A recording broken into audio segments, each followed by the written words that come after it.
crypto-monnaie en question, mais quel usage donc à faire de ces crypto-monnaies?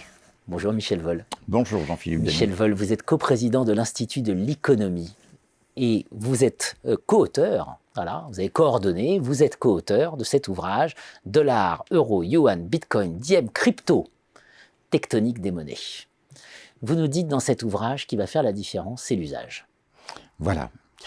En fait, l'utilisation de la monnaie, la commodité de la monnaie, je dis commodité au sens de commode, au sens de pratique, hein, pas au sens des commodités qui sont sur étagère, n'est-ce pas? Ça va être le grand argument des crypto-monnaies. Elles seront faciles à utiliser, peu coûteuses à utiliser, souples à l'usage, y compris pour de tout petits montants, etc.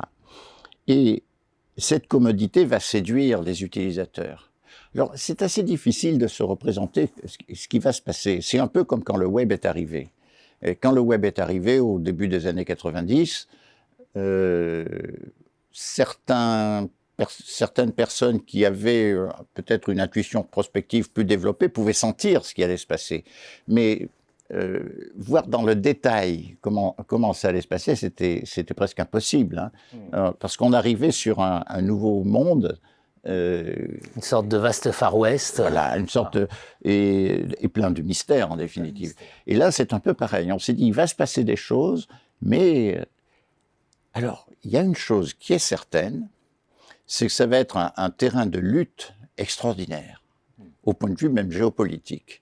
Vous savez, les Chinois sont en train de préparer un crypto-yuan. Ils accumulent les brevets. Ils ont un nombre de brevets considérable qu'ils ont pris pour faire ça. Et ils vont croiser le fer, bien sûr, avec le dollar. Le rôle du dollar comme monnaie des réserves internationales, c'était un peu comme en géologie la Pangée. Vous savez, quand sur Terre, il y avait un seul continent, hein, à l'ère du Carbonifère. Hein. Et puis à un moment donné, ça s'est disloqué, ça s'est séparé, l'Afrique s'est séparée de l'Amérique du Sud, etc. Eh bien, on va avoir quelque chose de ce genre. On va avoir crypto-euro, on a une Pangée dollar, ouais. Et on va avoir un continent euro, un continent yuan, un continent dollar.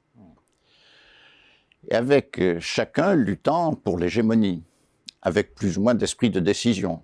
Je ne suis pas sûr que derrière l'euro, il y a un esprit de décision très fort. Mais derrière le yuan, ça, c'est sûr. Ça, c'est sûr. Ils veulent en découdre. Ils veulent prendre la place du dollar comme monnaie de réserve internationale. Ils veulent prendre la place de l'Amérique comme puissance capable d'exporter son droit avec l'extraterritorialité du droit. Hein. Et la crypto-monnaie chinoise va être le grand argument. Et comment va-t-elle conquérir le monde avec le fait qu'elle va offrir, par exemple aux Africains, hein, vaste continent, eh bien des moyens de paiement, de transaction, de commodes, hein, pratiques. Déjà, on a vu ce que donnait le téléphone mobile en Afrique, hein, mais ça va être multiplié, voilà. Et donc, il va y avoir une concurrence.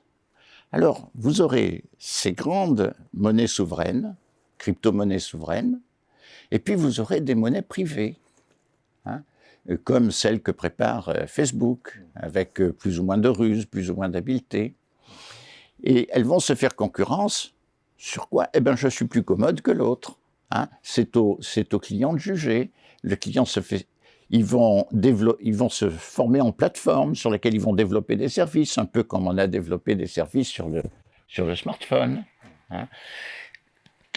On va avoir un drôle de monde, Donc les monnaies privées vont harceler les monnaies souveraines, et les monnaies privées, comme les monnaies souveraines, vont être harcelées par des hackers.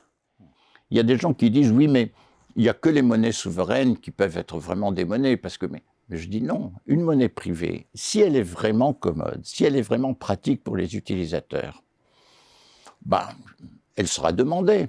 Donc, du coup, elle sera liquide. Hein? Il y a des gens qui en voudront, des gens qui l'accepteront, etc. Du coup, elle pourra servir de réserve de valeur, puisque les gens en veulent. Du coup, elle remplira la fonction fiduciaire de la monnaie. Donc, le fait d'être souverain n'est pas nécessaire, n'est pas strictement indispensable pour remplir les fonctions de la monnaie, pourvu que la crypto-monnaie en question soit pratique, commode, séduisante, utile pour les gens qui s'en servent. Très bien. Merci Michel Vol.